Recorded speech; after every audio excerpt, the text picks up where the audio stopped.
What's going on, everybody? It's Noah, and in today's episode of the Rise Method, something that came to me and really struck my heart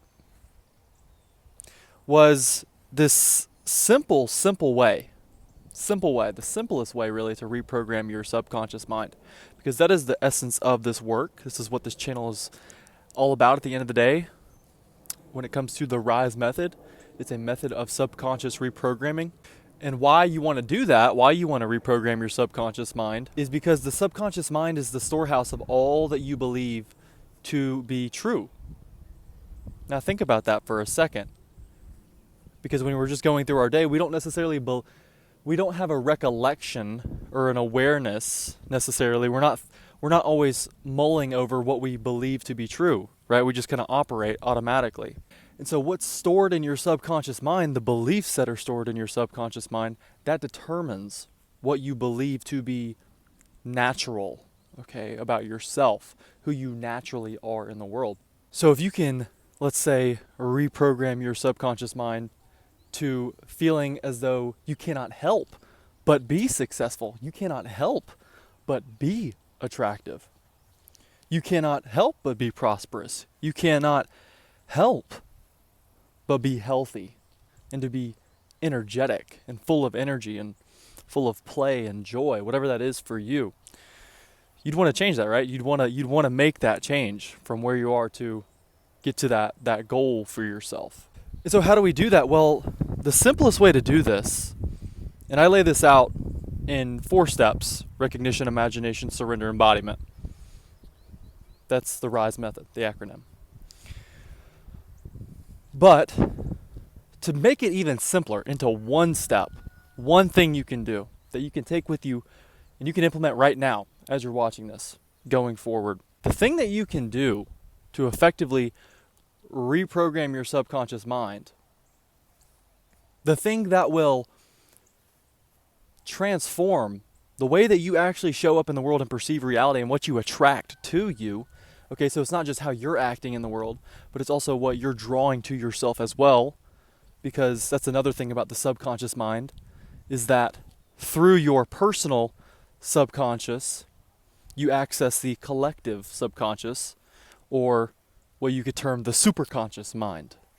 So through the personal subconscious, you access the superconscious mind, and that's collective, and it's connected to everyone and everything around you.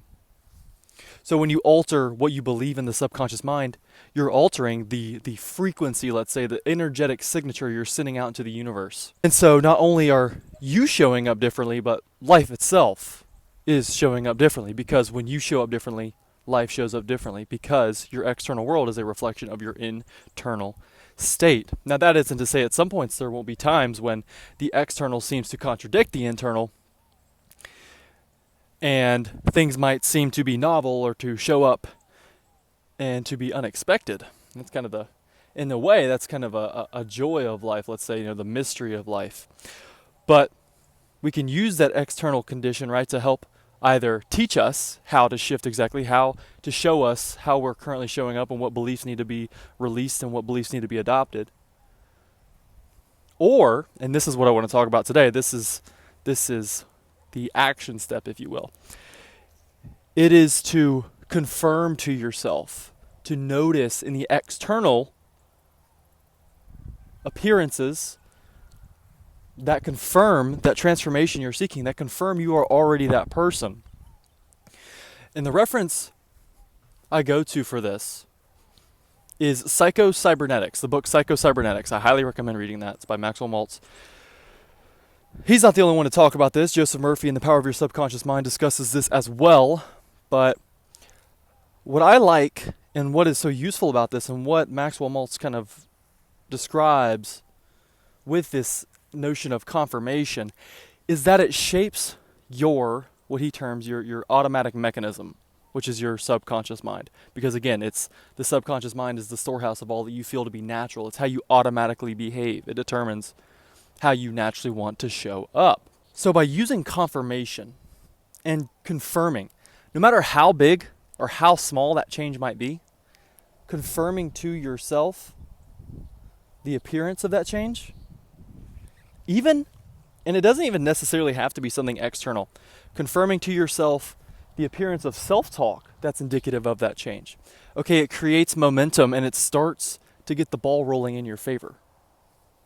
It starts to get the ball rolling in your favor. So this is where you start to make life work for you.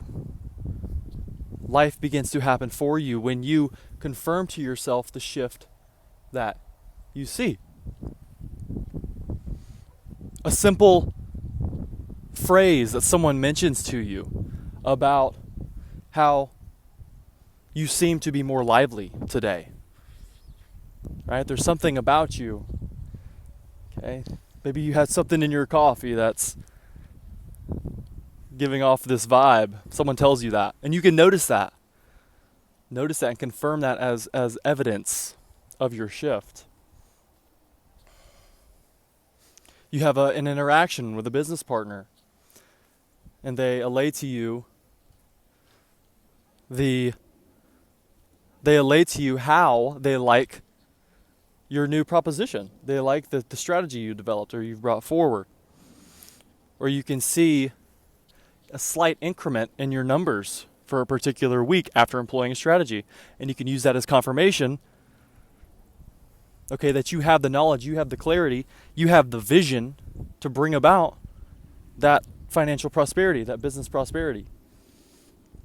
It comes back to noticing, being aware of your successes more.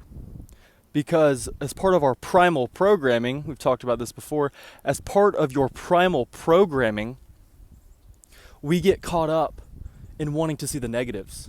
Or it's easy for us to do that from an evolutionary standpoint because pain is more important than pleasure when it comes to survival. But what you're here to do is to stop living in survival and start living in thrival, right? To go from a primal state to a powerful state.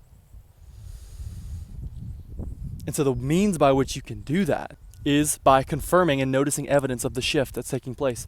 So affirming to yourself the change, autosuggestions. Napoleon Hill in his book Think and Grow Rich talks about that extensively, the power of autosuggestion.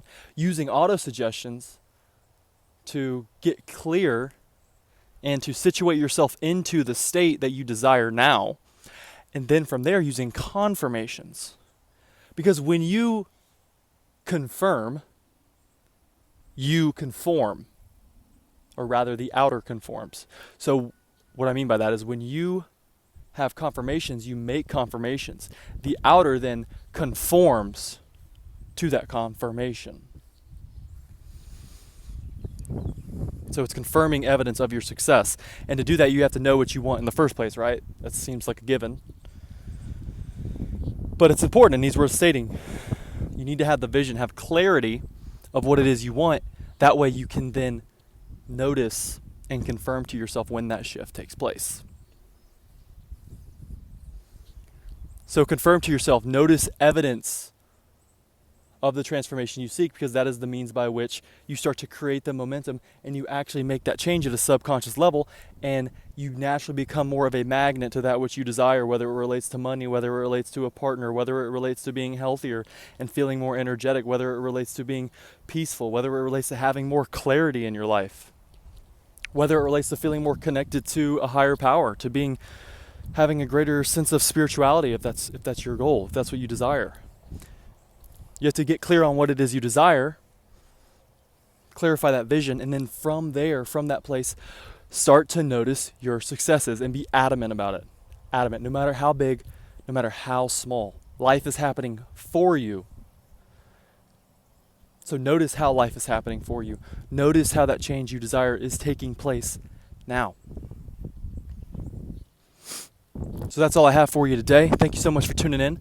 Be sure to like and subscribe. I'll talk to you soon. Love you so much, and until next time, let's rise.